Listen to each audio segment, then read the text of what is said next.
Hello friends, welcome to our YouTube channel and we make videos for you people with great dedication. We work so hard and you do not even subscribe to our channel. Do not share the videos and do not even like them. I request you all with folded hands, please subscribe to the channel and press the bell icon so that you get our upcoming videos first. And share the channel with your friends and encourage us. Video later. You have learnt in the previous chapter about the advantages of a globe. However, globe has limitations as well. A globe can be useful when we want to study the earth as a whole.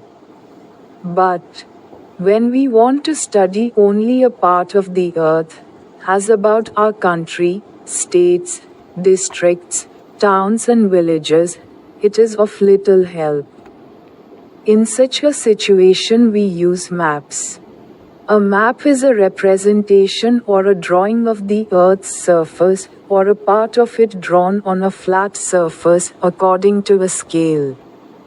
But it is impossible to flatten a round shape completely. We find that maps are useful to us for various purposes.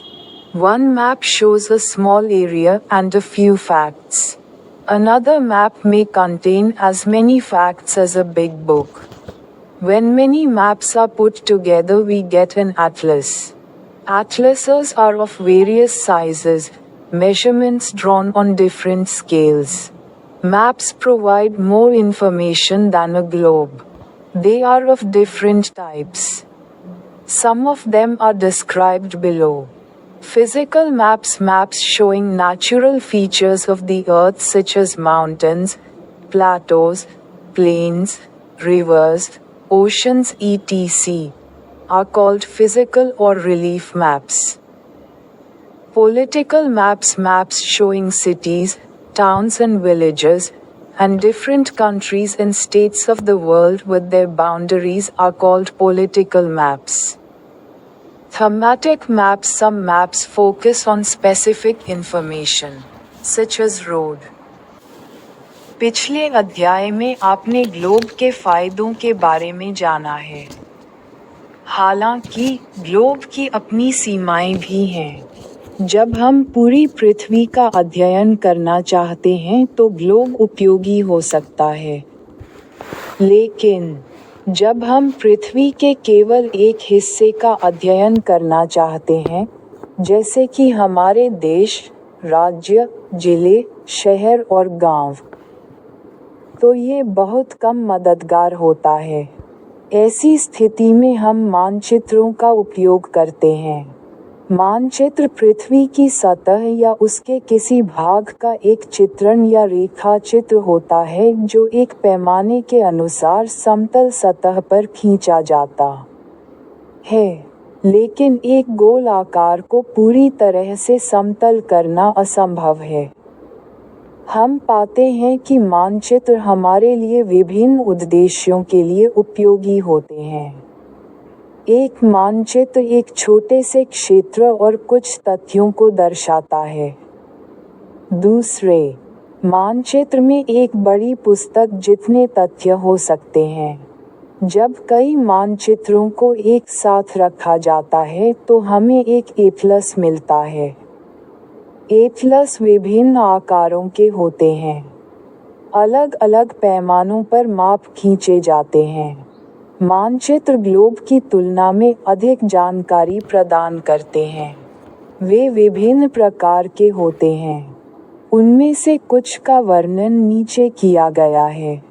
भौतिक मानचित्र पृथ्वी की प्राकृतिक विशेषताओं जैसे पहाड़, पठार, मैदान, नदियाँ, महासागर आदि को दर्शाने वाले मानचित्रों को भौतिक या राहत मानचित्र कहा जाता है।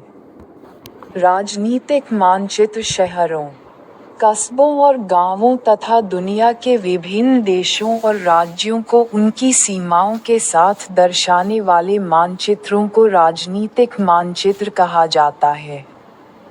विषयगत मानचित्र कुछ मानचित्र विशिष्ट जानकारी पर ध्यान केंद्रित करते हैं, जैसे सड़क, Maps are drawings, which reduce the entire world or a part of it to fit on a sheet of paper. Or we can say maps are drawn to reduced scales.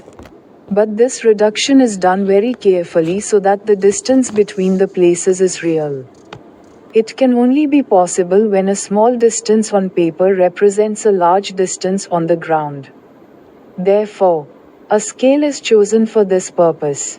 Scale is the ratio between the actual distance on the ground and the distance shown on the map. For example, the distance between your school and your home is 10 kilometers. If you show this 10 kilometers distance by 2 centimeters on a map, it means 1 centimeter on the map will show 5 kilometers. On the ground, the scale of your drawing will be 1 centimeter equals 5 kilometers. Thus, scale is very important in any map. If you know the scale, you will be able to calculate the distance between any two places on a map. When large areas like continents or countries are to be shown on a paper, then we use a small scale. For example, 5 centimeters on the map shows 500 kilometers of the ground. It is called a small scale map.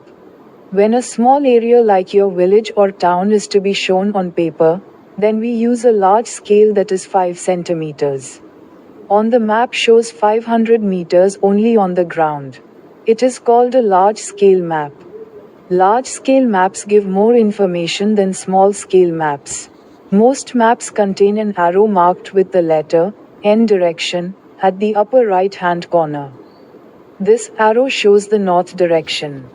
It is called the north line. When you know the north, you can find out other directions. For example, east, west and south. There are 4 major the earth or habitat.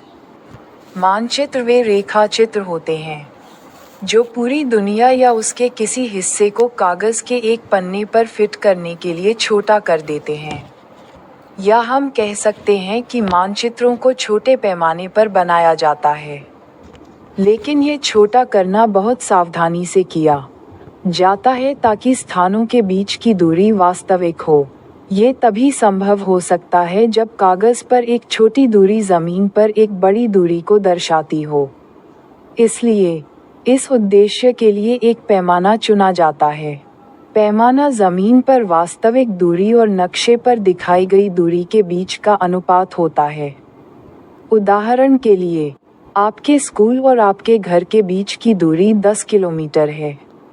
यदि आप इस 10 kilometre की दूरी को नक्शे पर 2 semi से दिखाते हैं, तो इसका मतलब है कि नक्शे पर 1 सेमी जमीन पर 5 किलोमीटर दिखाएगा।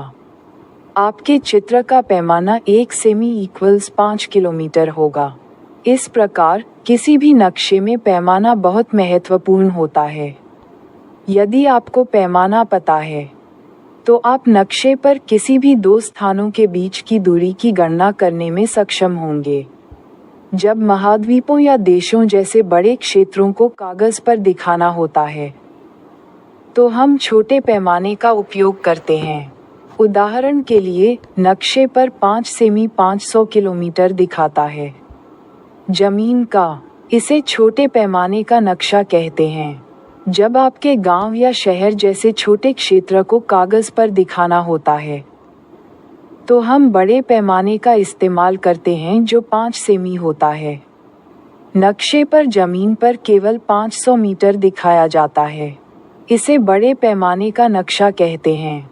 बड़े पैमाने के नक्शे छोटे पैमाने के नक्शों से ज़्यादा जानकारी देते हैं। ज़्यादातर नक्शों में ऊपरी दाएं कोने में एन डायरेक्शन अक्षर से चिन्हित एक तीर होता है। ये तीर उत्तर दिशा को दर्शाता है। इसे उत्तर रेखा कहते हैं। जब आपको उत्तर पता होता है, तो आप दूसरी दिशाएं भी जान सकते हैं। उदाहरण